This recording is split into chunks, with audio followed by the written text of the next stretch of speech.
only assets that are severely undervalued. And the fact that gold, according to the Bank for International Settlements, which is a central banker's central bank, gold held at home is the only financial asset that runs no counterparty risk. Get it done, people. Time is running out. To me, so much of what we see in a system, Christian, that is based all on trust is the erosion of the pillars of trust in American life. Whether you talk about government, the lack of trust within the government itself, the partisan politics, the Paul Pelosi's of the world being the best investor on the planet, these kind of things go unchecked. Members of the Federal Reserve, or even the Supreme Court are doing things that regular citizens would face repercussions for. They just get removed or they step down. Let's be clear on what a carry trade is. That's borrowing at a lower interest rate level and then taking that fiat money and putting it into a higher yielding investment. So the Japan carry trade, you might recall, was the big carry trade because they've been in a deflationary spiral with negative interest rates, either non-existent or negative interest rates since the 90s. But as we saw when they started raising the rates, that carry trade exploded. Well, then the US dollar was a carry trade. And in fact, the dollar carry trade outshines all other assets on a risk-adjusted basis, which I think is really, really interesting. Don't you think? After all, you don't really think of the dollar as being a weak and a carry trade. But record US government shutdown, now that carry trade is at risk of unwinding since the shutdown has ended. And that means that hedge funds and traders are rushing to exit that carry trade because of the volatility, right? This is the volatility in the currency, which could easily trigger a crisis. So the carry trade now is set to trounce the world's booming stock markets, right? Because it's so volatile, that has to be unwound, and that has an impact because if you're borrowing dollars cheaper and you're putting that money in stocks. When investors borrow dollars to buy higher return assets, they effectively use leverage to chase growth. Once volatility rises, especially currency instability, those borrowed positions must be reversed quickly. That means selling stocks, bonds, or commodities purchased with cheap funding. This forced liquidation becomes a pressure wave across global exchanges. We now see rising stress in equities worldwide, not just in America.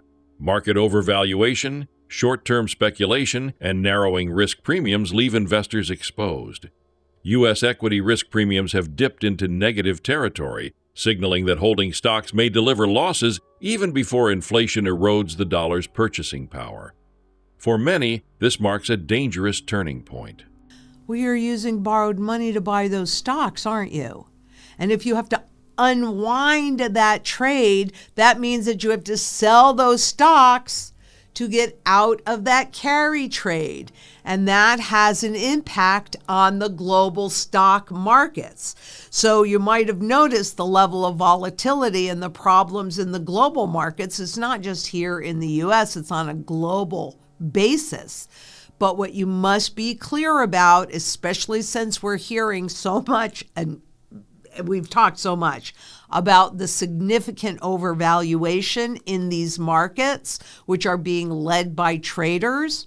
Well, the U.S. equity premiums are in negative territory. That's not something that typically happens, but what that actually means is that if you're holding money in the stock market, you are more likely to lose that money. As well as the inflation loss of the purchasing power of the dollar the value of the dollar. It's a double whammy. The markets go down and you lose value, purchasing power value. I don't know. What do you think? I think that sounds like a good deal to me. But here's what the markets, those pundits, those talking heads that, of course, they only want you to buy, U.S. stocks now offer investors no return whatsoever on a risk-adjusted basis. I think that's very interesting. Are you in the stock markets? Are you going to stay in the stock markets? While equities wobble, precious metals have quietly outpaced nearly every major index. Spot gold and silver, despite frequent claims of manipulation, have delivered stronger risk-adjusted returns than the S&P 500, NASDAQ, Dow, and even Bitcoin across several recent periods. Central banks, especially in Asia and the Middle East, continue record-level gold accumulation, treating it as a geopolitical hedge. The Bank for International Settlements still classifies physical gold held domestically as the only asset free of counterparty risk. With inflation persistent and real yields volatile, metals have become a safe harbor for institutions navigating uncertainty and for individuals searching for long-term stability. If you make that choice to remain in there, you better be properly diversified so that even Wall Street insiders are telling you how overvalued these markets are and how you are not going to get your money out of them. U.S. stocks now offer investors no return whatsoever. They actually offer you a negative return because you can only convert them into dollars that are rapidly losing purchasing power value. And take a look at this relative performance chart. There is spot gold and spot silver, manipulated as it may be, but absolutely trouncing all of those U.S. market indexes and globally too. The S&P 500, the NASDAQ, the Dow Jones Industrial Average, and even Bitcoin.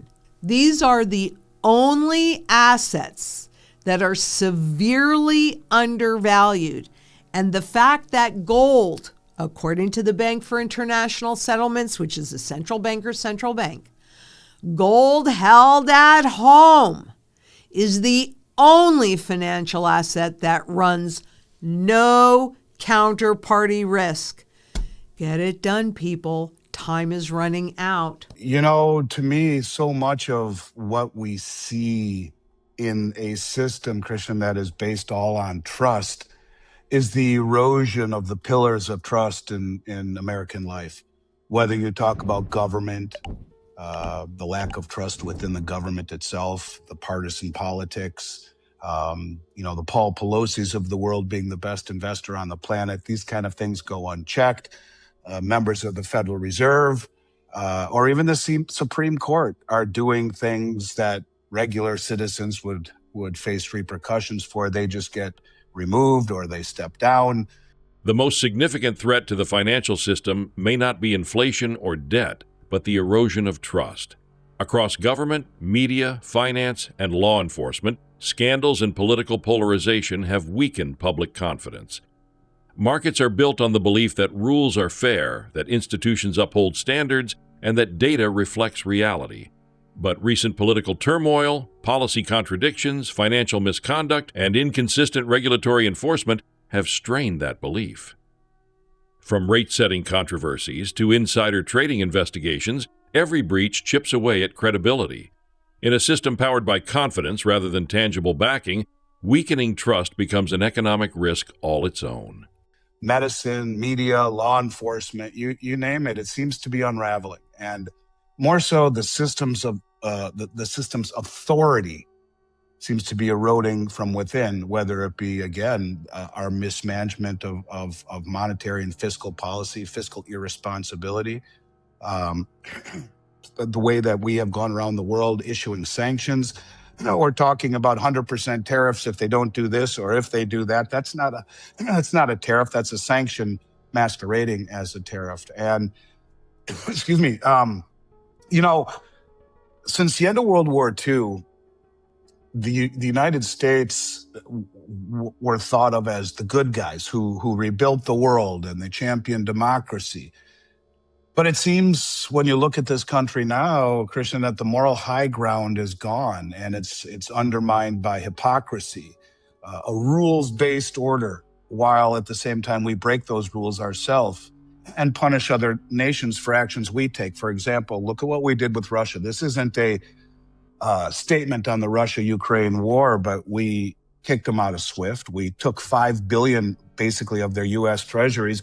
We, in essence, defaulted on them and gave them largely to the Ukraine in the form of weapons, while at the same time, 22 years ago, we invaded Iraq, destroyed their country in the pursuit of weapons of mass destruction, toppled their regime. And you know what? We didn't find them, but guess what? We're still there today, occupying with military bases.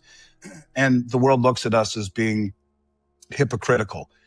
And you look at the country, excuse me, the U.S. now has a record almost $19 trillion in debt. Household debt is up 60% over the last decade. You have delinquencies in auto delinquencies, highest in 15 years. Subprime auto delinquencies, highest in 31 years. Student loan debt, all-time highs of almost 15%. Credit card delinquencies, highest in almost 15 years at 7.1%. You have a country that is engulfed with debt, a country that is divided between red and blue and rich and poor and black and white and vaccine and no vaccine. And you know, it's a country that is divided. It is a country that has lost trust in its institutions. And the world has lost trust not only in our institutions and wonder what the hell is going on with the country. The U.S. faces a staggering financial burden.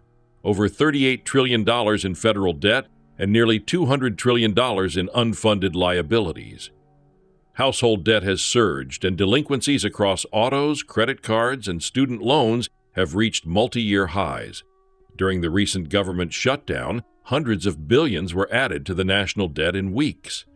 Meanwhile, sanctions and aggressive tariffs have pushed many countries to reduce their reliance on the dollar. From BRICS expansion to rising gold purchases, a slow rebalancing of global power is underway. Confidence in U.S. fiscal stewardship is fading, reshaping how nations prepare for the future.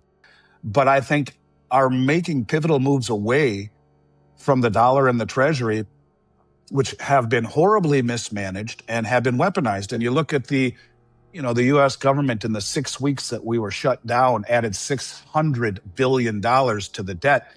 In seconds, that's somewhere in the neighborhood of 20,000 years ago in seconds. So, you're talking about a country that is perhaps lost its bearing and greatly diverged from what we once stood for. And I hate to say that, Christian, because I'm a patriot who thanks God every day he was born in this country. This country has given me more opportunity than I deserve. But I look around me and I see a world largely over the last several years, although it seems to be moving back, where meritocracy was sidestepped for lifestyle. And I outworked people. And that's what gave me the opportunity to be where I am. But in a world that we lived in for the last several years, that wasn't as important as your race, your color, your social beliefs. These are the things that greatly upset me over the last several years.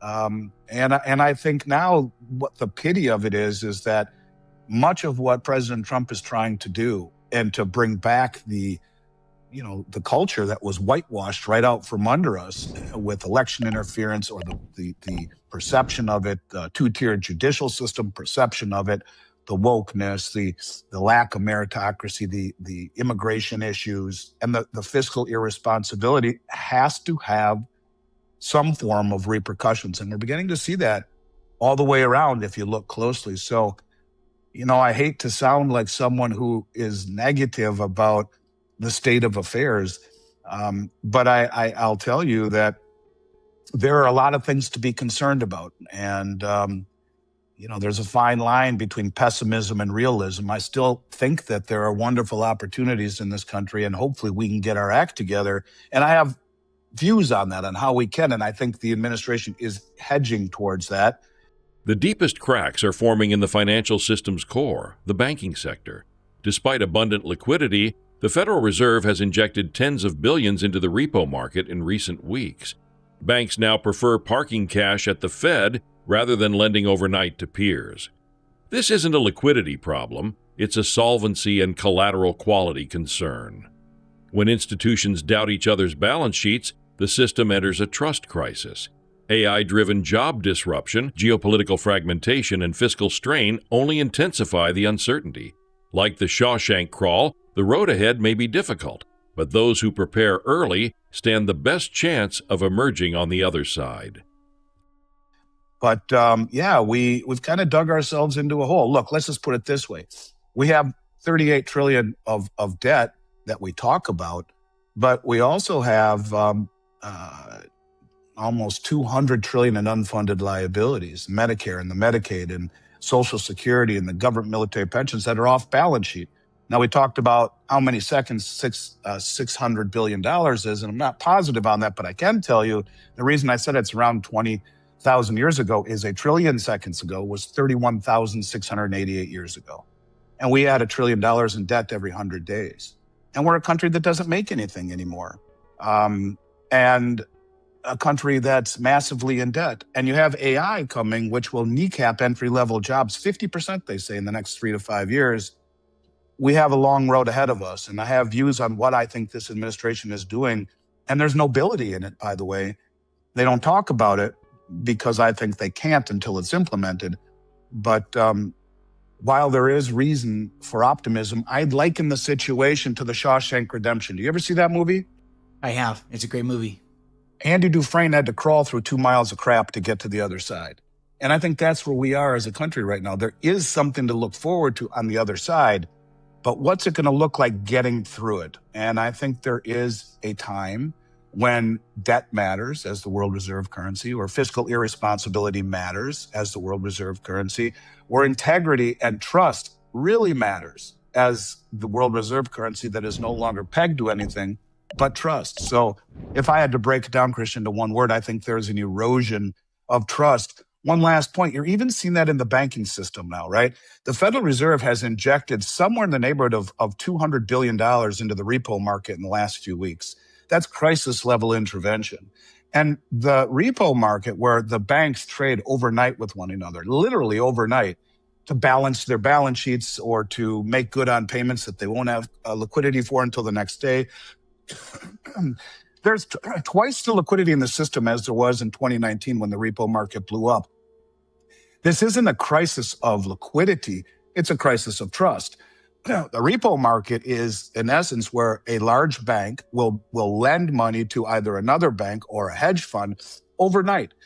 The other entity posts collateral, either U.S. Treasuries or mortgage-backed securities, whether it be residential or commercial. We've seen a lot more of those in lieu of Treasuries.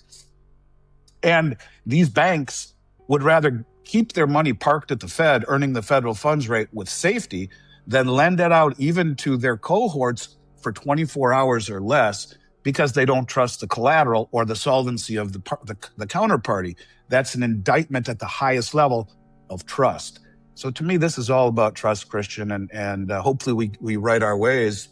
Again, I have views on what they're doing, but to me, the biggest issue here is the erosion of trust from the main street all the way to the highest levels of government.